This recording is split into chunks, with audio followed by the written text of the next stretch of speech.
My husband drugged me so I wouldn't wake up. I never thought I'd have to fake being unconscious to survive in my own home. But when I saw what he was hiding on that laptop screen, my world crumbled into 1,000 pieces. Today, I'm going to tell you something I never thought I would share. And if for even a second this feels familiar, I only ask that you like this video and subscribe. It will help me keep opening my heart. My name is Margaret, and at 67 years old, I learned that the person sleeping next to me for 43 years was a stranger. Every morning in our cramped apartment on the Upper West Side of Manhattan, I'd wake up to the sound of sirens and honking horns filtering through our thin walls. The city never sleeps, they say, but in apartment 4B, I felt like I'd been sleeping my entire life. I'd shuffle from our tiny bedroom through the narrow hallway, my slippers worn thin from decades of the same routine. The kitchen linoleum was cracked and yellowed, but I kept it spotless. Martin would grunt from behind his newspaper, never looking up as I prepared his coffee exactly how he liked it. Black, no sugar, in the blue mug his mother gave us as a wedding gift. The morning light streaming through our single window felt cold, even in summer. I'd stand there sometimes, watching people hurry past on the street below, wondering if any of them felt as invisible as I did. My reflection in the window showed a woman I barely recognized.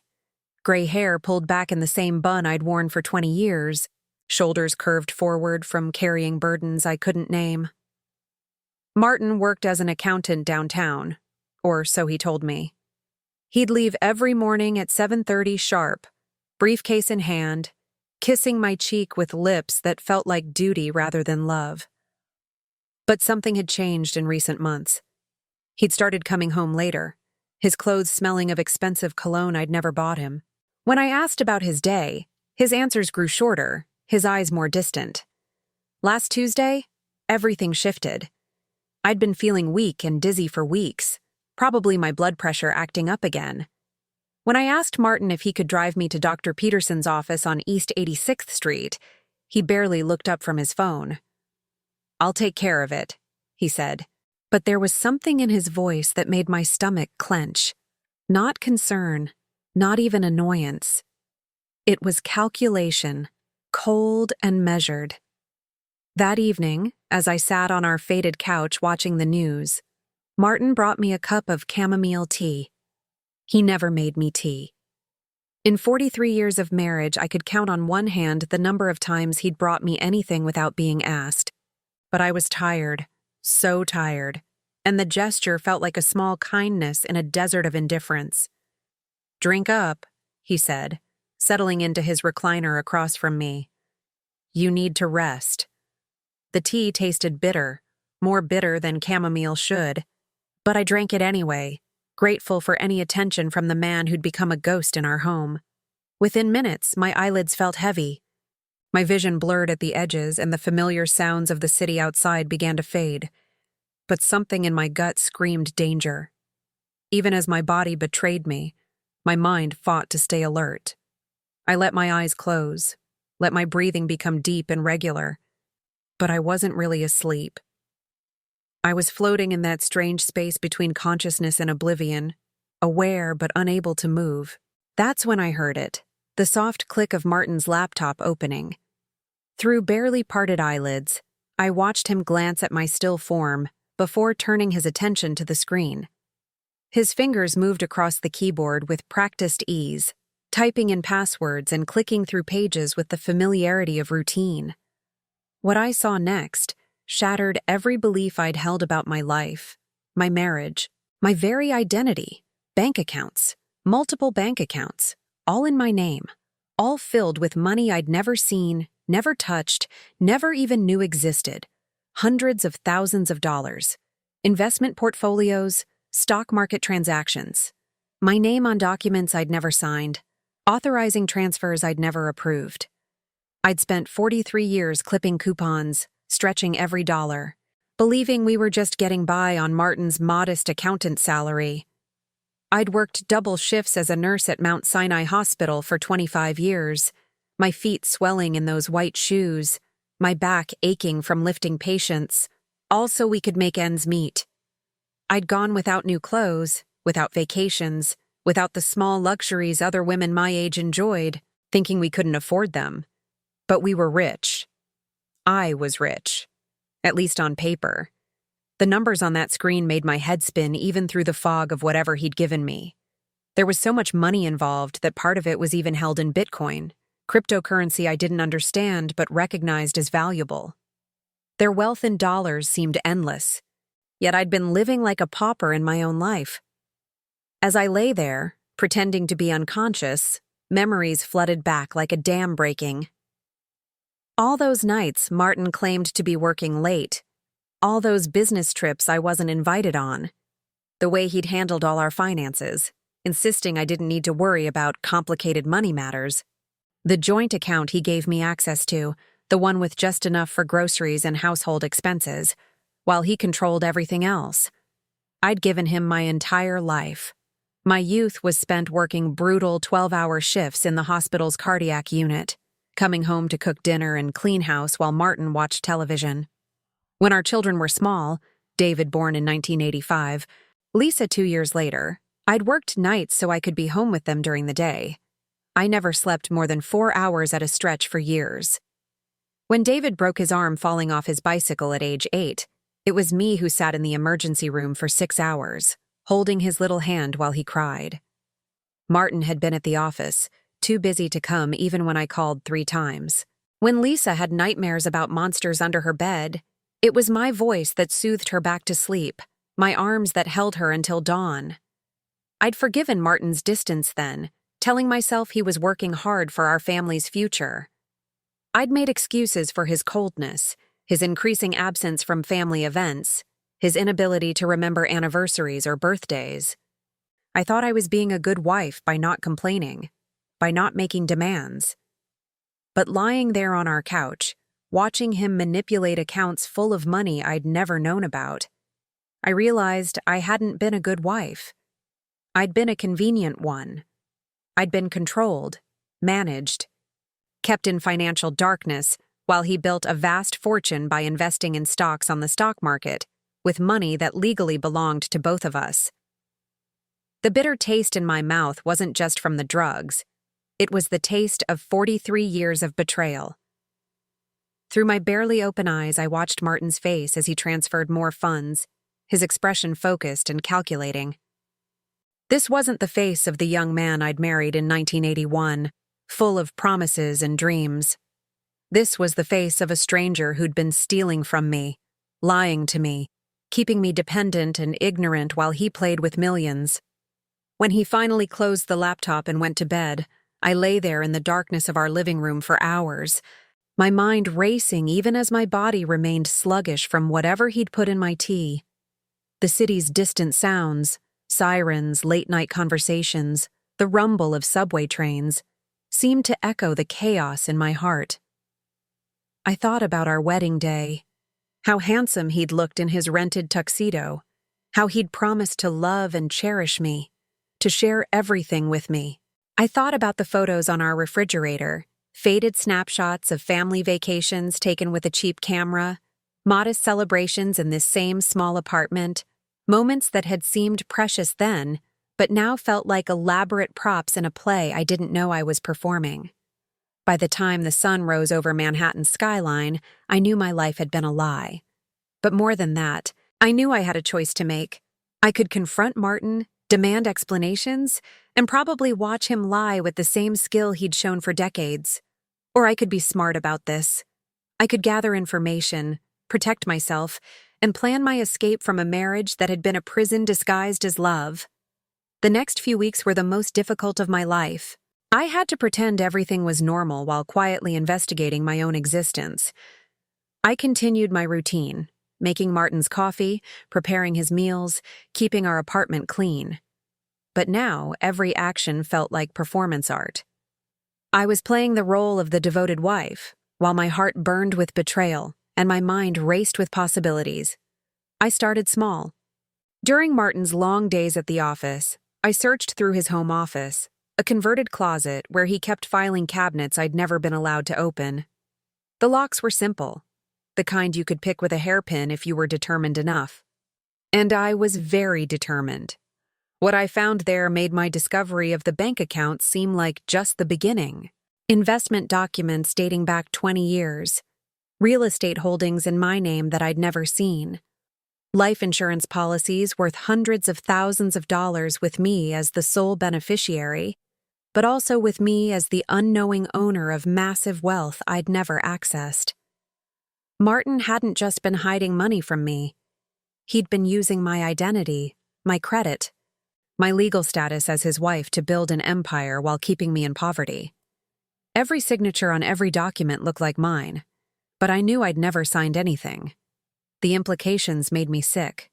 I quietly made photocopies of everything, hiding them in places Martin would never look, taped under drawers, slipped between the pages of cookbooks, tucked inside old photo albums. I felt like a spy in my own home, and in many ways that's exactly what I was. The hardest part was continuing to sleep next to him every night. Martin would come to bed after I was already lying there, and I'd listen to him breathe in the darkness, wondering which version of him was real. The man who brought me drugged tea, or the man who sometimes still reached for my hand in his sleep. Had any of our tenderness been genuine, or was I just a convenient cover for his financial manipulations? 3 weeks after that first terrible night, I made another discovery that nearly broke me completely. Hidden in Martin's briefcase was a letter from a lawyer's office downtown, discussing divorce proceedings he'd apparently been considering for months. The letter referenced asset protection and minimizing spousal claims. He'd been planning to leave me with nothing while keeping the fortune he'd built using my name and credit. That night, I didn't sleep at all. I sat in our tiny kitchen, staring out the window at the neon glow of the city, feeling more alone than I'd ever felt in my life. At 67, I was facing the possibility of starting over with nothing, betrayed by the man who'd promised to love me until death do us part. But as the sun came up over Manhattan, something else began to rise in me too. Anger. Pure, clean anger that felt like strength. I thought about my working years, the patients I'd cared for who died in their beds holding my hand because their families couldn't be bothered to visit. I thought about the women who'd come into the emergency room with broken bones and broken spirits, asking me to tell the doctors they'd fallen downstairs when we all knew the truth. I thought about the mothers who'd struggled to pay for their children's medical care while their husbands controlled every penny. I'd spent my career helping other people, but I'd never learned to help myself. I'd been kind to everyone except the person who deserved it most, me. That's when I started planning. I began by opening my own bank account at a different branch of our bank, using identification Martin didn't know I had. A passport I'd gotten years earlier for a trip we never took, hidden in a drawer with other forgotten documents. I deposited my small weekly allowance there, building a tiny nest egg that was mine alone. I also started talking to people. Mrs. Jenkins, our neighbor across the hall, had always been friendly, but I'd never really let myself get close to anyone. Martin discouraged friendships, claiming they were complicated and might interfere with our family time. But Mrs. Jenkins was 72 and had been widowed for 5 years. She understood loneliness, and she recognized something in my eyes that I'd tried so hard to hide. "Margaret," she said one afternoon when we'd bumped into each other in the hallway, "you look like you're carrying the weight of the world.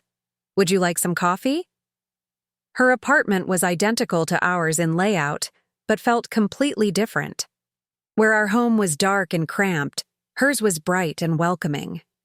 She'd painted the walls in warm yellows and hung cheerful artwork. Plants filled every windowsill, and photographs of family and friends covered every surface. "I wasn't always this happy," she told me as she poured coffee from a pot that smelled like heaven. "When Harold died, I thought my life was over. But then I realized it wasn't over.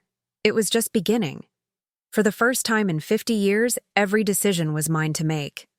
I started crying then, right there in her sunny kitchen, and once I started, I couldn't stop. I told her about the drug tea, about the hidden bank accounts, about 43 years of feeling invisible in my own marriage. I told her about the photocopied documents hidden throughout our apartment, about my fear of confronting Martin, about the terrible loneliness of loving someone who saw me as property rather than a person. Mrs. Jenkins listened without judgment, refilling my coffee cup and occasionally reaching across her small table to pat my hand.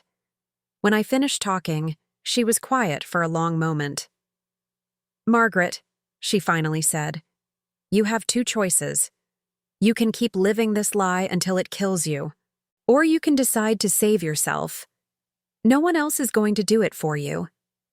She gave me the phone number of a legal aid clinic in Harlem that helped older women in situations like mine. She also gave me something else: permission to be angry, permission to want more, permission to believe I deserved better. That night, I looked at Martin differently. He was sitting in his chair, watching television and scrolling through his phone, ignoring me as usual. But instead of feeling hurt by his indifference, I felt relieved. Every moment he paid no attention to me was another moment I could use to plan my freedom. I started documenting everything. I wrote down dates and times when Martin left the house, when he received mysterious phone calls, when he made excuses about working late. I made note of his passwords. He was careless about security, probably because he never imagined I'd have the courage to spy on him. I photographed documents with my old flip phone, taking pictures that would never upload to any cloud service he might be monitoring. Most importantly, I started building my own resources. I went to the legal aid clinic Mrs. Jenkins had recommended, a small office on 125th Street that smelled like industrial coffee and hope. The lawyer there, a young woman named Sarah, who couldn't have been older than my daughter, listened to my story with the same careful attention Mrs. Jenkins had shown. "Mrs. Patterson," she said when I finished talking, "what your husband has been doing is called financial abuse, and it's more common than you might think. The good news is that in New York State, assets acquired during a marriage are considered marital property, regardless of whose name is on the accounts. The bad news is that proving what he's done and getting access to those accounts is going to take time and documentation." She helped me understand my rights, my options, and most importantly, my worth. For the first time in decades, someone was explaining to me that I wasn't crazy, wasn't imagining things, wasn't overreacting. What Martin had done to me was not only wrong, but illegal. I also started therapy at the community center on Amsterdam Avenue, participating in a support group for women over 60 who were leaving abusive relationships. Sitting in that circle of metal folding chairs every Thursday evening, listening to other women tell stories that echoed my own, I realized how deliberately I'd been isolated. Martin had convinced me that our problems were private, that airing our difficulties would be embarrassing, that good wives didn't complain about their husbands. But in that room, surrounded by women who'd lived through similar betrayals, I understood that secrecy had been another tool of his control. "He always made me feel like I was lucky he stayed with me," said Eleanor, a 71-year-old whose husband had gambled away their retirement savings. "Like I should be grateful for his attention, even when that attention felt more like surveillance. They train us to be grateful for crumbs," added Patricia, whose husband had controlled every penny for 35 years. "They give us just enough to survive and make us feel selfish for wanting more." Their stories gave me language for experiences I'd never known how to describe. Financial abuse, emotional manipulation, gaslighting. These weren't just relationship problems. They were forms of domestic violence, designed to keep us small and dependent and grateful for whatever scraps of affection we received. But the turning point came 6 weeks after I'd first seen those hidden bank accounts. Martin came home early one Tuesday afternoon, when I was supposed to be at the grocery store. I'd actually been at the legal aid clinic, working with Sarah to gather more documentation, but I'd told him I was shopping. When I walked into our apartment with grocery bags I'd hastily filled at the corner deli, Martin was sitting at our kitchen table with a strange expression on his face. "Margaret," he said, and his voice had a tone I'd never heard before. Not angry, not cold, but almost. Disappointed? As if I'd broken some rule I didn't know existed. We need to talk. My heart hammered against my ribs, but I kept my voice steady. Of course. Let me just put these groceries away. Sit down, he said. The groceries can wait. I sat across from him at the table where we'd shared thousands of meals, where I'd helped our children with homework, where I'd balanced our modest household budget for decades. The surface was scarred from years of use, and I found myself focusing on those scratches and burns, memorizing them as if they might anchor me. I know you've been going through my things, Martin said quietly. I know you've been asking questions. I know you've been busy. The word busy was loaded with meaning, with threat, with the implication that I'd crossed some invisible line. I don't know what you mean, I said, but we both knew I was lying. Martin reached into his briefcase and pulled out a manila folder. From it, he extracted photocopies, the same documents I'd been copying, but these were originals, and they were scattered across the table like evidence at a trial. You've been careful, he said, almost admiringly. More careful than I gave you credit for, but you missed a few things. He opened his laptop, the same laptop I'd watched him use that night, and turned it toward me. On the screen was a bank account I'd never seen before, but it was in both our names. It contained nearly $2 million. This, he said, tapping the screen, is our retirement account. Our money, Margaret. Money I've been saving and investing for both of us for 20 years. I stared at the screen, confused. This didn't match what I'd seen before. The accounts I'd seen were in my name only. The amounts were different. The structure was completely different. I don't understand, I said. Martin's expression softened, and for a moment he looked like the young man I'd married. I know you don't, and that's my fault. I should have included you more in our financial planning.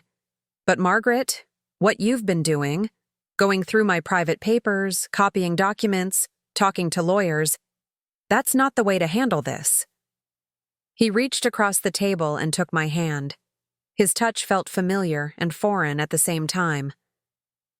I know I've been distant lately, he continued. I know I haven't been the husband you deserve, but I've been working so hard to secure our future. All those late nights, all those business trips, all that time I've spent managing our investments.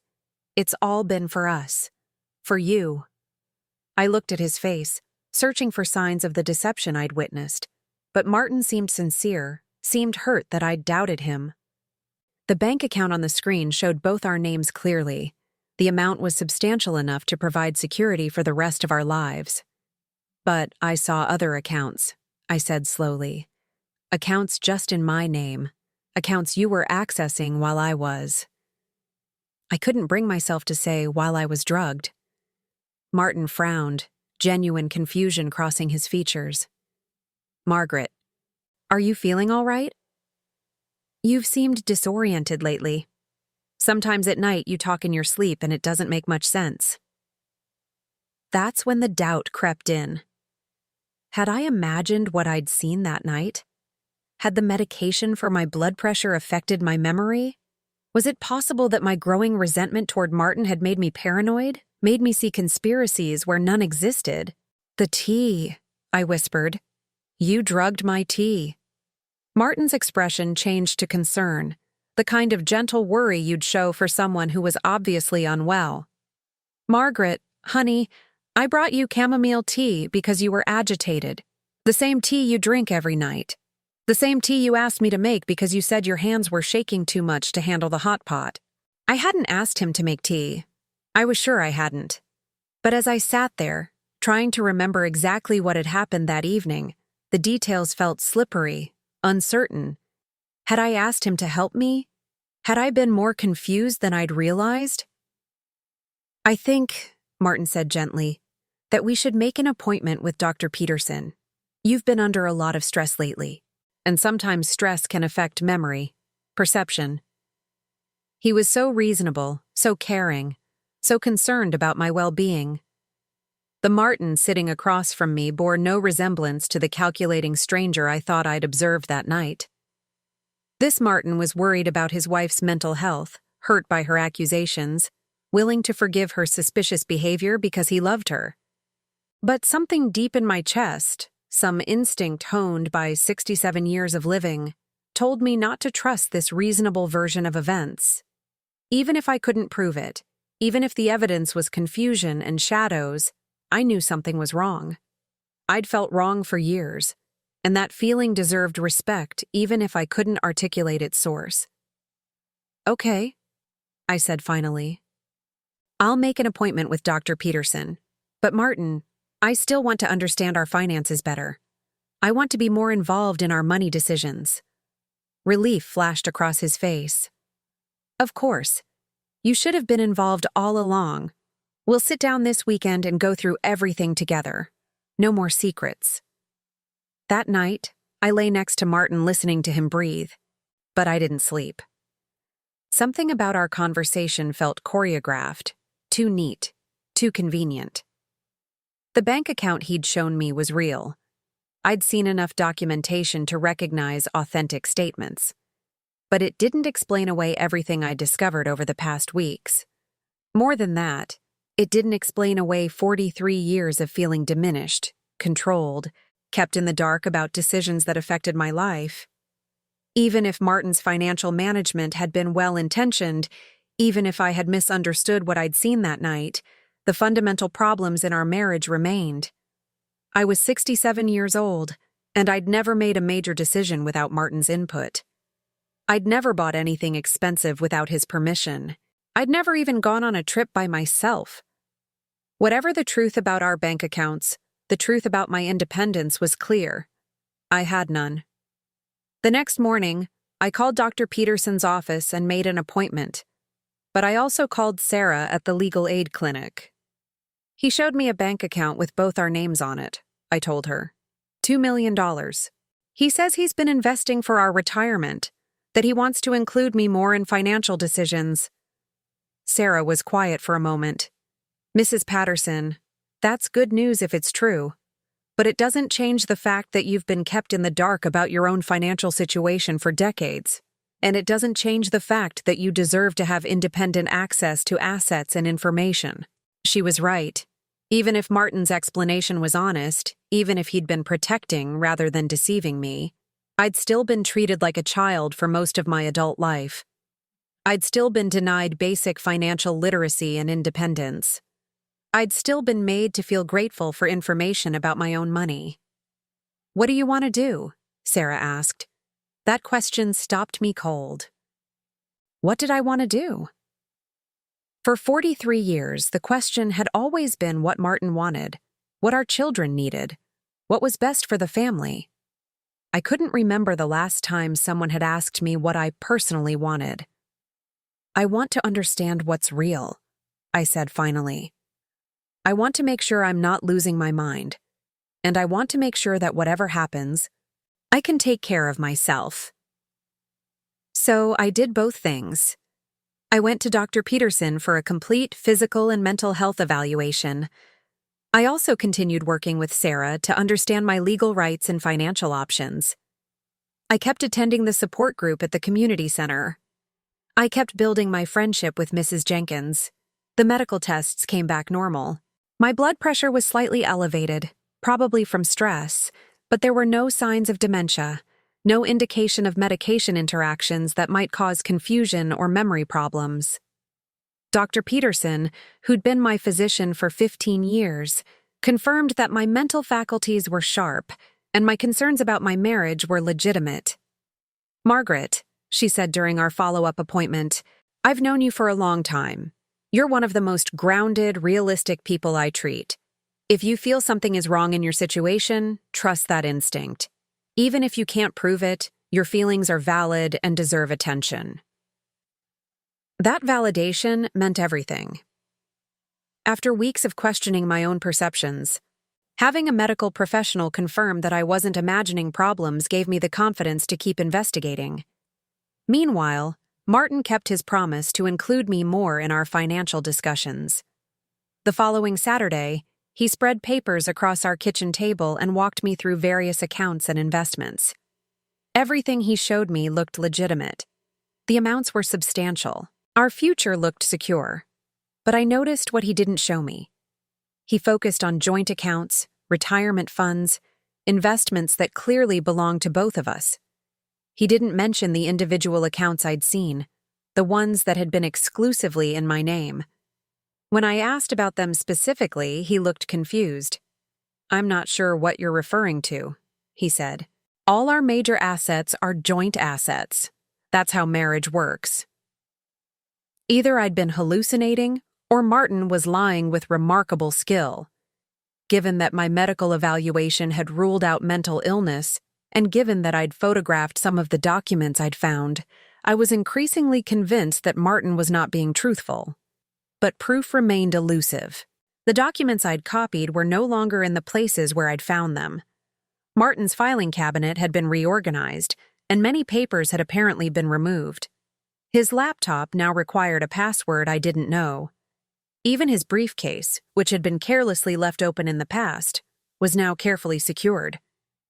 If Martin was hiding something, he'd gotten much better at hiding it after discovering my investigation. Or maybe he was just being more careful about legitimate business documents that I'd misinterpreted in my stress and suspicion. The uncertainty was eating me alive. That's when Mrs. Jenkins made a suggestion that changed everything.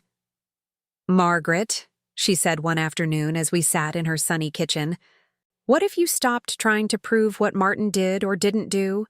What if you focused instead on what you want your life to look like going forward? But if he's been deceiving me, then he's been deceiving you," she said gently. "And if he hasn't, then he's still been controlling you for decades. Either way, the question remains the same. What do you want now?" She was right. Whether Martin was a criminal or just a controlling husband, my fundamental situation was unchanged. I was nearly 70 years old with no independent life, no autonomous decision-making experience, no confidence in my own judgment about the most basic aspects of my existence. "I want to know I can take care of myself," I said. "I want to know that if something happened to Martin, or if I needed to leave, I wouldn't be helpless." Mrs. Jenkins smiled. "Then that's what we work on. Not proving what Martin did wrong, but building what Margaret can do right." So that's what I focused on. I opened a savings account in my name only and began depositing small amounts from the household budget. I researched apartments in our neighborhood, just to understand what independent living might cost. I looked into part-time work opportunities for women my age, surprised to discover that my decades of nursing experience might qualify me for consulting or teaching positions. Most importantly, I started making decisions for myself. Small decisions, but decisions nonetheless. I bought clothes without asking Martin's opinion. I made plans with Mrs. Jenkins without checking whether Martin needed me to be home. I took a computer class at the local library, learning skills I'd never thought I'd need. Each small act of independence felt revolutionary. Martin noticed the changes, of course. He commented on my new blouse, asked why I was spending so much time at the library, wondered who I was texting on the phone Mrs. Jenkins had helped me buy. But his questions felt more curious than controlling, and I found I could deflect them without lying. "I'm just trying to stay busy," I'd say, or "I thought it was time I learned more about technology." 3 months after that first terrible night with the drugged tea, whether it had actually been drugged or not, I felt like a different person. Not completely different, but different enough to recognize the woman I used to be. I had energy I'd forgotten I possessed. I had opinions I'd forgotten I held. I had dreams I'd forgotten I was allowed to have. But I still didn't have answers about Martin and our money. That's when our daughter Lisa came to visit. Lisa lived in Boston with her husband and 2 teenage children. At 37, she was a successful marketing executive with an MBA and a confidence I'd never developed. She'd always been Martin's favorite. He'd encouraged her education and career in ways he'd never encouraged mine. But during this visit, I noticed she was watching her father with the same careful attention I'd learned to use. On her last evening with us, Lisa asked if she could speak to me privately. Martin was watching television in the living room while we cleaned up dinner dishes in the kitchen. "Mom," she said quietly, "I need to ask you something, and I want you to tell me the truth. Are you and Dad having financial problems?" I nearly dropped the plate I was washing. "Why would you ask that?" Lisa glanced toward the living room, making sure Martin couldn't hear. "Because Dad asked me for money. $20,000. He said it was temporary, just to cover some unexpected expenses. But Mom, $20,000 isn't temporary money. That's serious money." My hands went still in the soapy water. Martin had told me we had nearly $2 million saved for retirement. He'd shown me bank statements proving our financial security. Why would he need to borrow money from our daughter? "When did he ask you this?" I whispered. "Last week. He called me at work, said he didn't want to worry you with the details. He made it sound like it was no big deal, just a cash flow issue with his business investments. But Mom, I looked into your financial situation a little bit, and I can't find any evidence of the kind of wealth Dad claims to have." Lisa worked in financial marketing. She understood money, investments, tax implications. If anyone would be able to verify Martin's claims about our assets, it would be our daughter. "What do you mean you looked into it?" I asked. Lisa pulled out her phone and showed me a website, something that tracked financial filings and investment records. Public information, available to anyone. Dad's name shows up in some business partnerships and property holdings, but not at the level he's claiming. And Mom, some of the businesses he's listed as working with, they don't seem to exist anymore. The kitchen suddenly felt very small, very airless. "Lisa, I need to tell you something." I told her about the hidden bank accounts, about my weeks of investigation, about Martin's explanations and my lingering doubts. I told her about the legal aid clinic, about my growing independence, about my fears that I'd been living a lie for decades. Lisa listened with the same careful attention Mrs. Jenkins had shown, but her expressions were different. Where Mrs. Jenkins had looked sympathetic, Lisa looked angry. "Mom," she said when I finished, "I think Dad is in trouble, financial trouble, and I think he's been using your name and credit to try to get out of it." That night, after Lisa went back to her hotel, I confronted Martin one more time. "Martin," I said as we got ready for bed, "Lisa told me you asked her for money." His face went very still. "She told you that?" $20,000 isn't pocket change. If we have the kind of savings you showed me, why would you need to borrow money from our daughter? Martin sat on the edge of our bed, suddenly looking older than his 69 years. For a long moment, he didn't answer. Then he sighed deeply. "There's been a problem with some of my investments," he said finally. "Nothing serious, just a timing issue.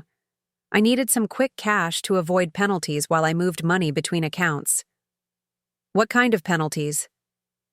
"Margaret, it's complicated. Financial stuff that would just confuse you." And there it was. After months of promises to include me, after showing me bank statements and investment portfolios, he was back to treating me like I was too stupid to understand my own money. "I want to see our financial advisor," I said. "I want to meet with whoever has been managing our investments."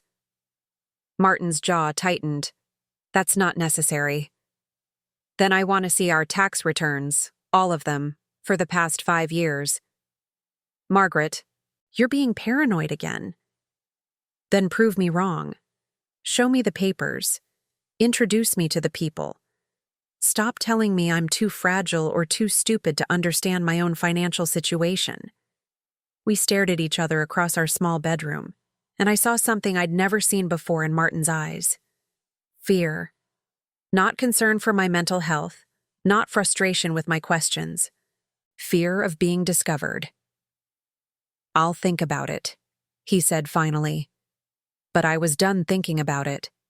I was done waiting for Martin's permission to understand my own life. I was done being protected from information I deserved to have. The next morning, I called Sarah at the legal aid clinic and told her I was ready to file for a legal separation. Not divorce, not yet, but a formal arrangement that would give me access to information about our marriage's financial status and protect me from further deception. I don't know if he's been stealing from me or just hiding assets, I told her. But either way, I need legal protection and I need independent access to information. The legal separation process was more illuminating than I'd expected. Court-ordered financial disclosure requirements meant Martin had to provide documentation of all assets, all debts, all income sources. He couldn't claim privacy or protect me from complicated details. Everything had to be listed, verified, and submitted to the court. What emerged was a picture of financial chaos that made my head spin. Martin did control significant assets, properties, investment accounts, business partnerships, but he also owed significant debts. Money borrowed against our home, credit lines taken out in my name, loans secured by assets I'd never seen.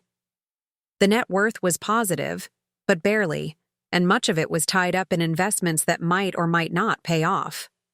More troubling, some of the money that should have existed simply didn't. Accounts Martin had shown me had been closed. Investments he'd claimed were secure had been liquidated months earlier. The $2 million retirement account he'd displayed that day in our kitchen had contained exactly $47,000 when the court's financial investigator looked at it. Martin had been moving money between accounts, borrowing from one to pay another, using credit and loans to maintain the appearance of wealth, while the actual foundation crumbled underneath. He'd been asking Lisa for money because he was running out of ways to keep the illusion alive. But the most devastating discovery was a life insurance policy worth $800,000, with me as the beneficiary. A policy that had been purchased just 3 months before Martin started drugging my evening tea. That's when I knew I hadn't been imagining things. That's when I knew my instincts had been right all along. During our separation hearing, Martin's lawyer painted me as a confused elderly woman who didn't understand modern financial management. My lawyer presented evidence of deliberate deception, identity theft, and financial abuse spanning decades. The judge was a woman in her 50s who listened carefully to both sides before making her ruling. "Mrs. Patterson," she said, looking directly at me, "this court finds that you have been systematically excluded from knowledge about assets and debts that legally belong to you as a married person in New York State. The remedies you're seeking, independent access to financial information and protection from future unauthorized use of your identity, are reasonable and necessary." Martin was ordered to provide me with complete documentation of our financial situation and to remove my name from any accounts or credit lines I hadn't personally authorized. He was also ordered to contribute to a separate account I could access independently, ensuring I wouldn't be left destitute if our financial house of cards collapsed completely.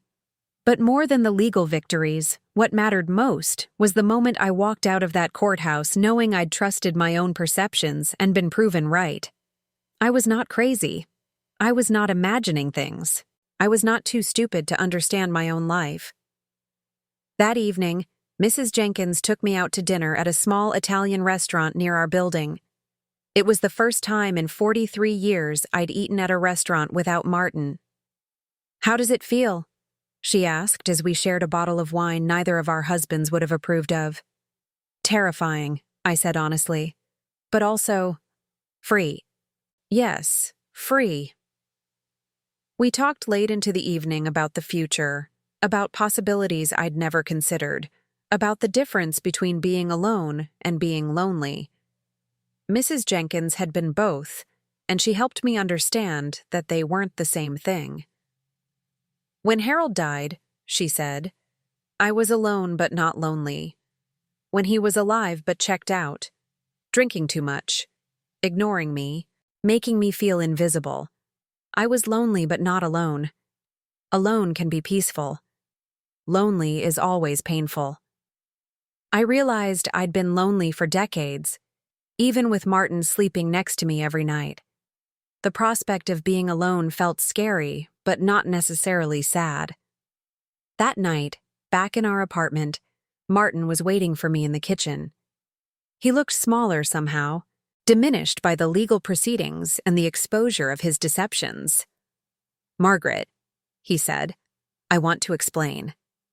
"Okay," I said, sitting across from him at our scarred table one more time.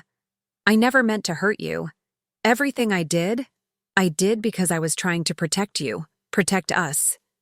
"Protect me from what?" "From worry. From stress.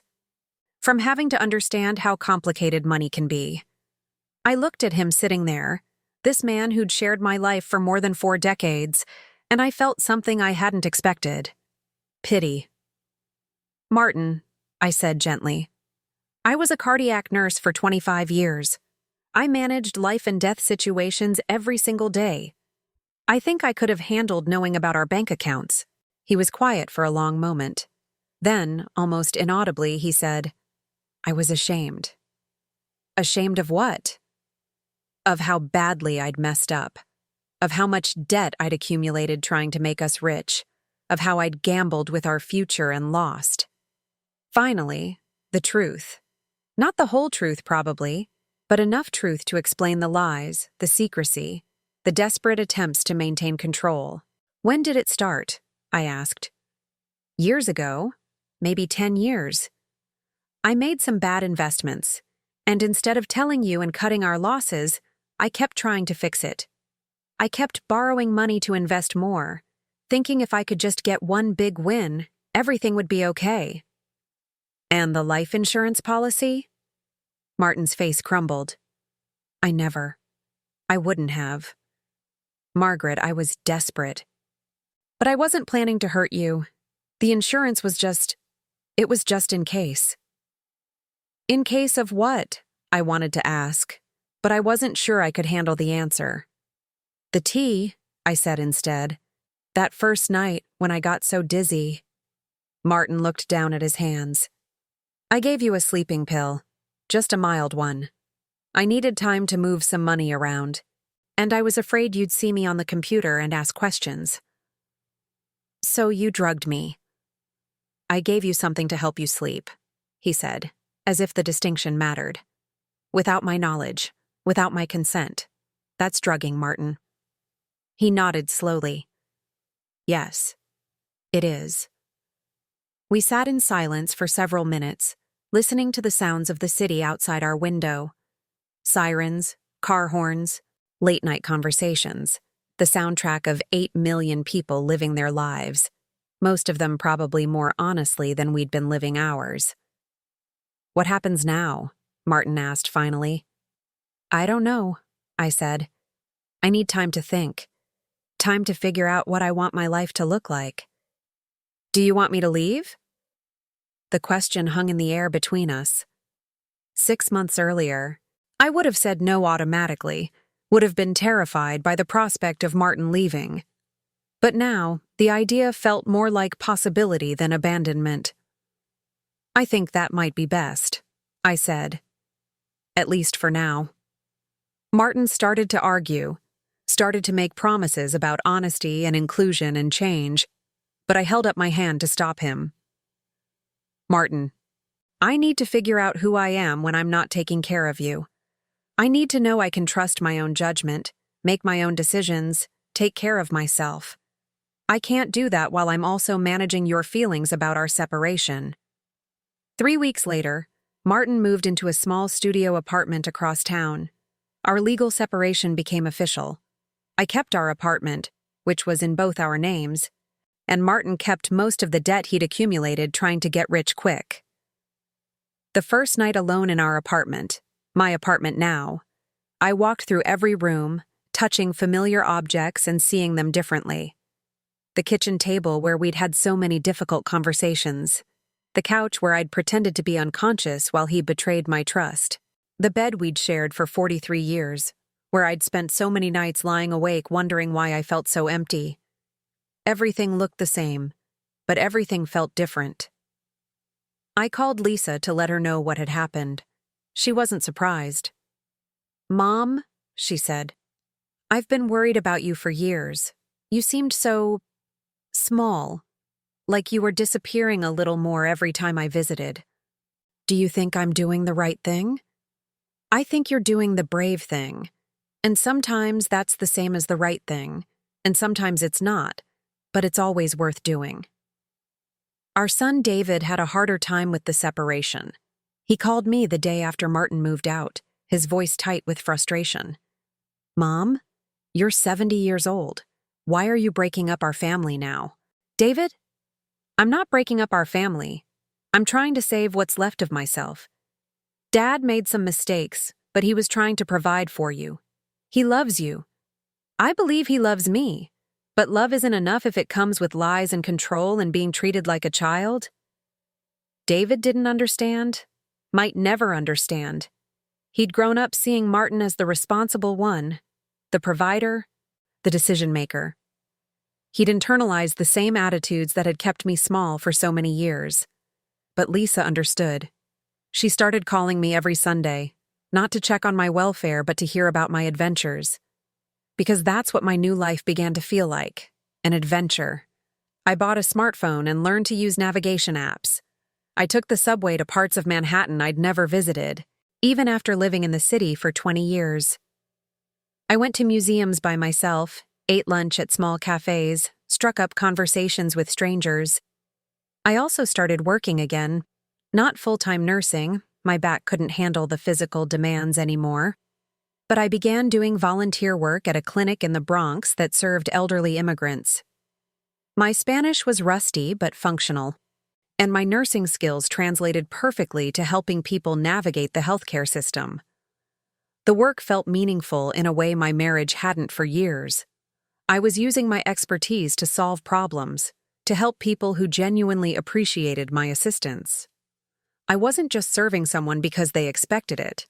I was serving people because I chose to. 6 months after Martin moved out, Mrs. Jenkins had a suggestion. Margaret, she said over our Sunday morning coffee, have you ever thought about traveling? I laughed. At my age? By myself? Especially at your age. Especially by yourself. My dear, you have decades of experience, a pension from your nursing career, and for the first time in your adult life, no one to answer to but yourself. The idea was both thrilling and terrifying. I'd never traveled alone, never even gone to another city without Martin, but I'd also never had the freedom to make such choices. That afternoon, I walked to a travel agency on Broadway and asked about trips designed for older adults. The agent, a cheerful woman about my daughter's age, showed me brochures for tours of New England, visits to historical sites, even international trips designed for first-time travelers. What interests you? She asked. I realized I didn't know. For so many years, my interests had been subsumed by family needs, limited by Martin's preferences, constrained by finances I wasn't allowed to understand. I'd like to see places where smart women lived interesting lives, I said finally.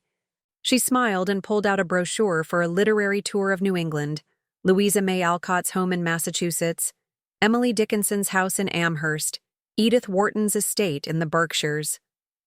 Perfect, I said, and booked my first solo trip. The 2 weeks I spent visiting the homes of women who'd lived unconventional lives changed something fundamental in how I saw myself. These were women who'd chosen independence over security, creativity over comfort, authenticity over approval. They'd paid prices for their choices, but they'd also lived fully, completely, on their own terms. Standing in Emily Dickinson's bedroom, looking out the window where she'd watched the world and written poems that outlasted most marriages, I felt connected to something larger than my own small story of betrayal and liberation. When I returned to New York, I felt like I'd brought some of that larger perspective home with me. My problems with Martin, while personally significant, were also part of a much bigger pattern of women learning to claim their own lives. I also came home with a decision. I wanted a divorce. Not because I was angry at Martin anymore. The anger had melted into something more like compassion for both of us. But because I wanted to build the rest of my life on a foundation of honesty and independence, and that wasn't possible while I remained legally tied to someone who'd spent decades treating me like a dependent rather than a partner. The divorce proceedings were less contentious than the separation had been. Martin seemed almost relieved to have his deceptions finally exposed, his financial chaos acknowledged rather than hidden. We split our assets fairly, which wasn't much after his debts were paid, but was enough for both of us to start over. More importantly, we split honestly. No more secrets, no more pretending our marriage had been something it hadn't been, no more protecting each other from uncomfortable truths.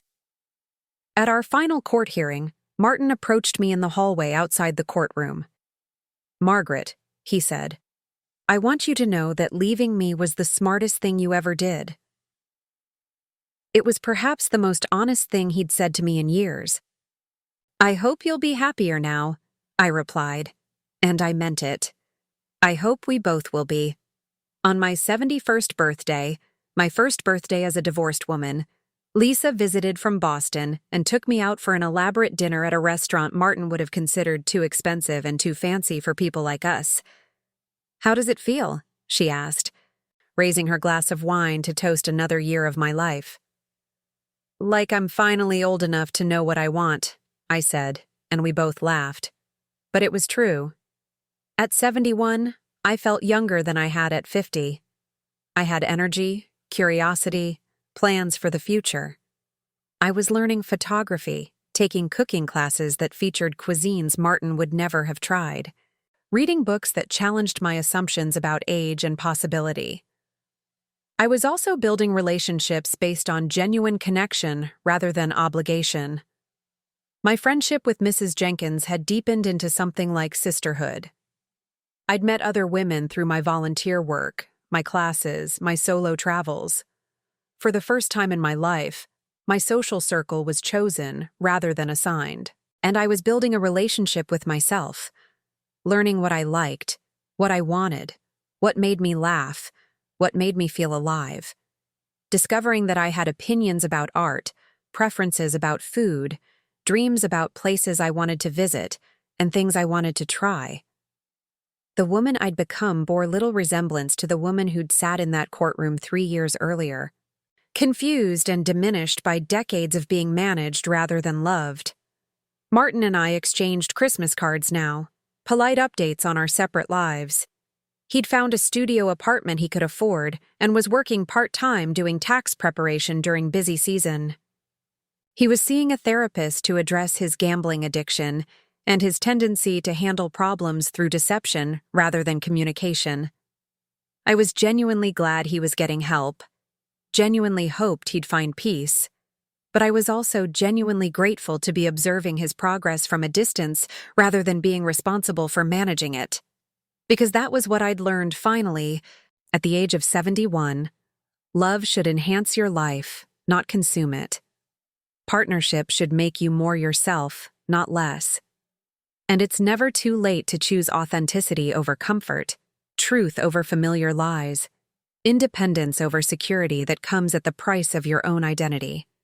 The city looks different to me now when I walk through our old neighborhood.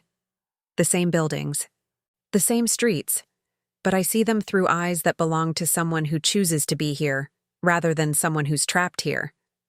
The difference is everything. Last month, Mrs. Jenkins and I booked a cruise to Alaska for this summer. 2 women in their 70s, traveling together because we want to see whales and glaciers and midnight sun. The young woman at the travel agency seemed surprised that we didn't need to check with anyone else before making our plans. "It's so wonderful that your families are comfortable with you traveling alone," she said. Mrs. Jenkins and I looked at each other and smiled. "Honey," Mrs. Jenkins said gently, "we're not alone. We're independent. There's a difference."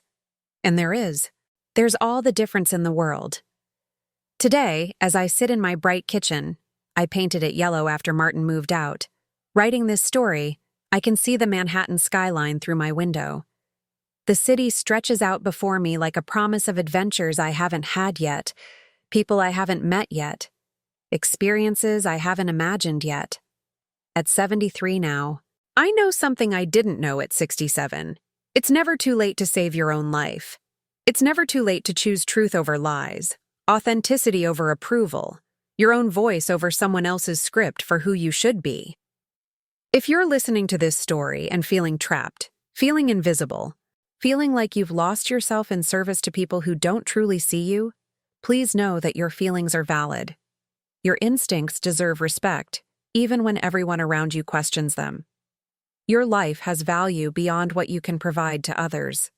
And if you're wondering whether it's too late to change, whether you're too old or too tired or too financially dependent to build something new, please know that transformation is possible at any age, under any circumstances, if you're willing to take the first small step toward honoring yourself. For me, that first step was trusting my own perceptions about that drugged cup of tea, even when I couldn't prove what had happened. Your first step might be different, but the courage is the same.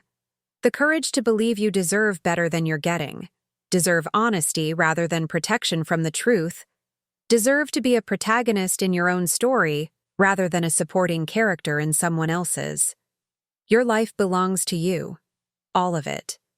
The mistakes and the victories, the mundane moments and the extraordinary ones, the years you've already lived and the years still ahead. No one else gets to write your story for you, no matter how much they claim to love you, no matter how long they've been doing it. It took me 43 years and a secret bank account to learn that lesson. I hope it takes you less time. But however long it takes, know that it's never too late to begin. Have you ever felt invisible in your own life? Or watched someone you love disappear into a relationship that diminished rather than celebrated them? Share your story in the comments below.